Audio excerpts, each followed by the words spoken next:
నమస్కారం ఈటీవీ 360కి స్వాగతం ముందుగా ప్రధాన అంశాలు తమిళనాడు ముఖ్యమంత్రిగా పళనిస్వామి నియామకం అధికారిక ప్రకటన విడుదల చేసిన రాజ్ భవన్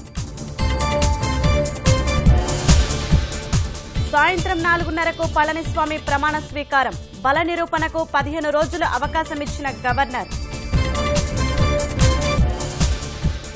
గోల్డెన్ బే రిసార్ట్స్ వద్ద కోలాహలం శశికళకు మద్దతుగా అన్నాడీఎంకే ఎమ్మెల్యేల నినాదాలు ఎమ్మెల్యేల మద్దతు సాధించడంలో పన్నీర్ విఫలం భవిష్యత్తు కార్యాచరణపై సమాలోచనలు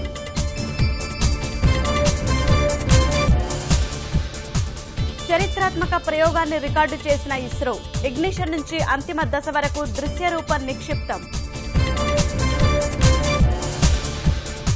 పశ్చిమ గోదావరిలో నిబంధనలకు విరుద్ధంగా చెరువుల తవ్వకం